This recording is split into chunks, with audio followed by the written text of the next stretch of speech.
Itu udah kelihatan jalan Sudah. angkanya, Sudah. nomornya. Siap. Wah, saya memang harus hati-hati teman-teman hati blockers karena pembicaraan ini akan menjadi pembicaraan yang menurut saya menjadi sangat sangat apa ya urgent karena di tahun-tahun politik 2024 saya nggak tahu nih saya silaturahmi ke kantornya apa fraksinya Gerindra nanti disalahartikan apa-apa gitu. Untungnya saya tidak pakai baju warna kuning, merah atau hijau. Nah, bisa jadi hal-hal yang aduh pusing di tahun politik.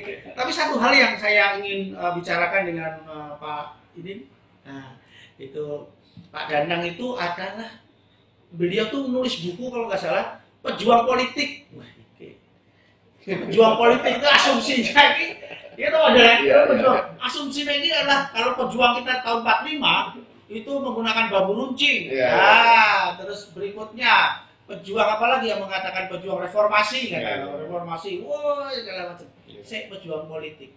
Saya akan mencoba untuk menggali lebih dalam makna dari pejuang politik itu gitu loh. Tapi pertanyaan saya pertama Pak Danang, kita masih punya pejuang nggak sih? Banyak Pak. Lo banyak kok. Banyak. Tenangnya Pak. Ya, jadi gini, mencermati frase pejuang politik itu sebenarnya itu dari zaman nenek moyang kita sudah ada. Oh gitu ya. Tinggal ini kan sebenarnya mereview kembali. Jadi begini, pejuang itu kalau saya mengasumsikan kembali ada dua ya. Pertama itu memang pejuang yang fisik, pegang senjata, berdarah-darah, begitu ya meninggalkan anak istri, pokoknya taruhan nyawa. Yes, itu jadi pahlawan. Pahlawan. Jadi kalau meninggal jadi pahlawan. Betul, pahlawan yang dikubur di tempat makam pahlawan. Ya. Sementara pejuang politik ini berakar dari cara berpikir leadershipnya. Jadi kalau kita mungkin dulu itu ada Bung Hatta, Samrir, kemudian ada Osto Praminoto, tokoh-tokoh kita itu pejuang pemikir, Tan Malaka. Itu pejuang pemikir. Nah, sekarang adalah perjuangan kita tidak lagi melawan penjajah atau dengan senjata. Perjuangan kita ini kan sudah diniati untuk kesejahteraan masyarakat. Dan masyarakat ini sebenarnya masyarakat yang perlu kita tingkatkan produk knowledge atau pengetahuannya. Bahwa ini paradigma baru. Kita musuhnya tidak lagi penjajah, tidak lagi senjata, tetapi bagaimana kemiskinan, bagaimana intelektual kita harus ditingkatkan, teknologi, kemudian milenial. Bukan rejim ya Pak? Oh bukan rejim. Beda itu. Kalau rejim malah jadi kacau. Dan antara pejuang dan pengkhianat.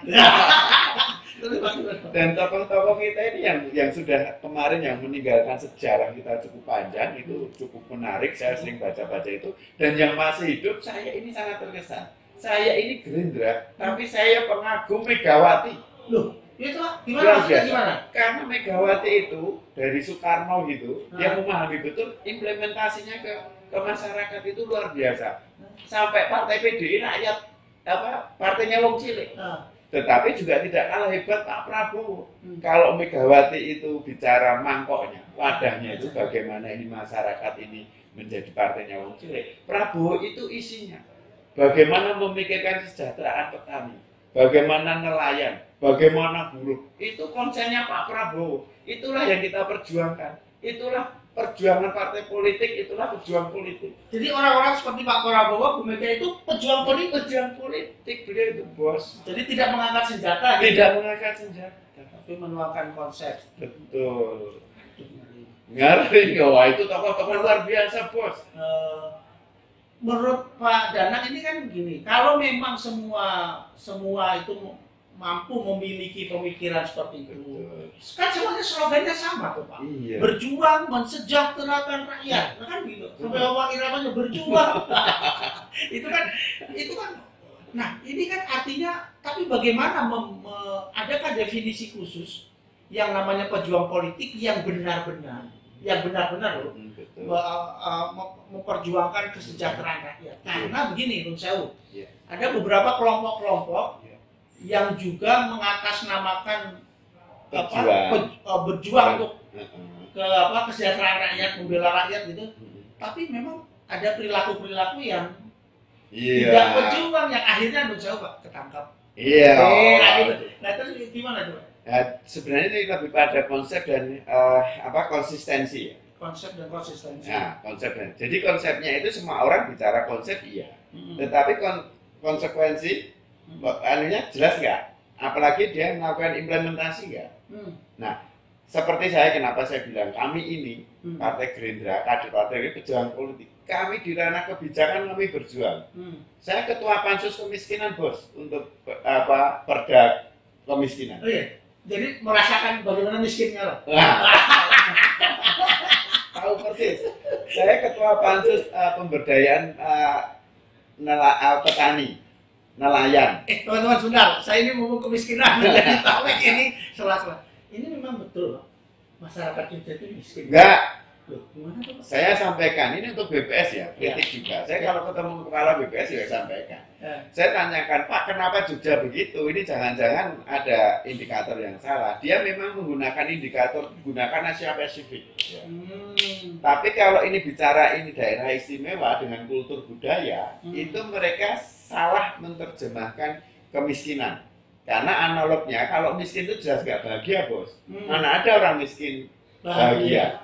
Nah, di Jogja ini, kok orang miskin, angka menurut BPS miskin, tetapi orangnya bahagia. Harapan hidupnya tertinggi di NKRI. Prestasi-prestasinya luar biasa. Nah, saya lebih cenderung ini sebenarnya indikator yang itu mendunia pun itu tidak cocok dengan bicara wilayah daerah istimewa Yogyakarta. Bagaimana aset itu tidak dihitung oleh BPS? Emang kita punya aset, Pak? Loh, masyarakat punya aset. Masyarakat desa jangan salah. Masyarakat desa itu Senin Kemis. Artinya kalau desanya itu kosong, kalau itu belanja, ya belanjanya sedikit orang dia Senin Kemis. Kemudian dia hasil belanjanya itu dia nggak belanja karena tanaman sayurannya di pekarangan, potong ayam sendiri, cari ikan di kolam sendiri. Ya jelas biaya untuk hidupnya kecil loh, dia mengupayakan itu semua. Dan tidak dihitung oleh BPS berapa lahan dia miliki, sapi yang dia miliki, pohon jati yang dia miliki, dia tidak dihitung. Hitungannya adalah asupan yang masuk nih, itu aja dari sektor belanja. Oh, ngerah belanja dikirimi mantunya anak kok. Jadi jangan salah, orang desa kita itu kaya bos. Saya tiap hari nih ke masyarakat dulu, kok jatimu kok akeh kok Pak De? Warisan. Itu satu jatim 4 juta, miskin dari mana itu? Oke. Baik, nanti kita bahas itu kemiskinan ya. Padahal Jogja katanya punya tanah aja susah ya. Tapi kita bahas. Nah, kan kita kembali ke ini Pak, topik yang akan kita yang kita bicarakan, pejuang politik itu. Pak, apakah betul Pak? Kalau begitu semua anggota DPRD itu pejuang politik Pak? Iya, dalam konteks tertentu ya. Kan gini ya, kita tahu lah tidak semua anggota dewan itu konsen benar terhadap masyarakat. Kalau jargonnya iya. Ini saya buka-bukaan dikit nih.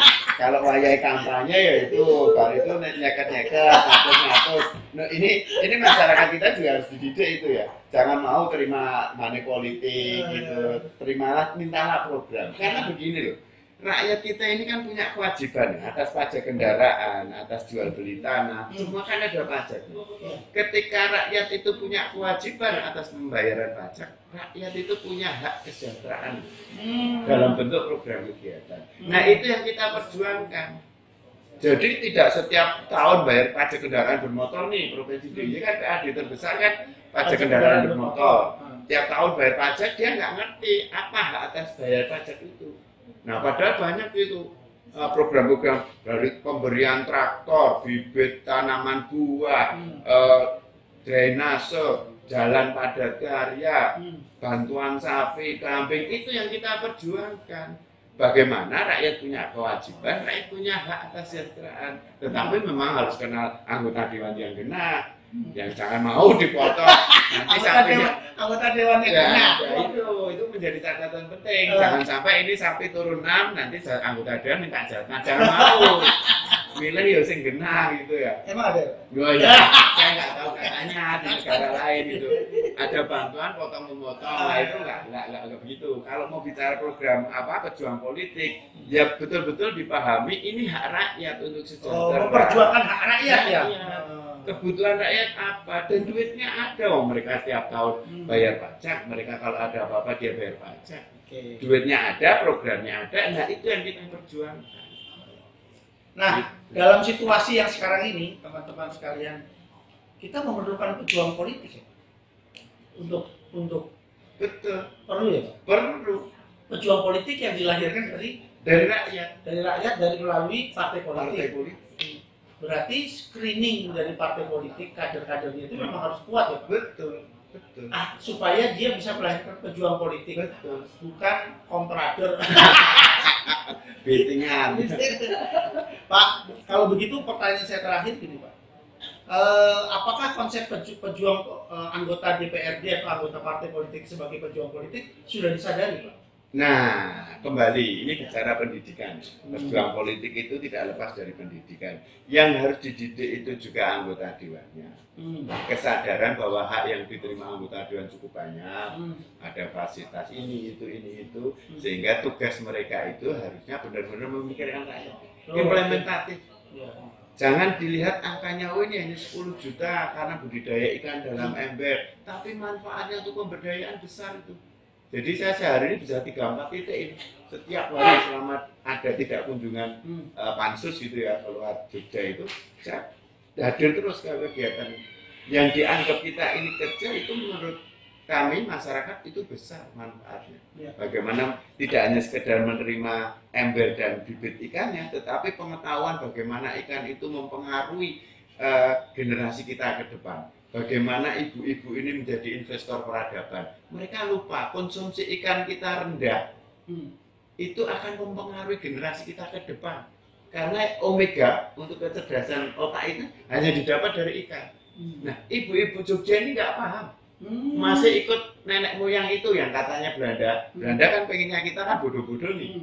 Ya, jadi ikan itu marai budigen, marai bisulen, amis, banyak krinya. Sehingga gemar makan ikan kita itu kita tingkatkan program itu karena kesadaran pemerintah masuk dalam among tani dagang layar ini bicara peradaban DIY ke depan, tidak hari ini. Coba sekedar konsumsi ikan aja susahnya minta ampun warga Jogja ini. Maunya tahu tempe, daging, ayam, apalagi ayam potong yang makanannya itu.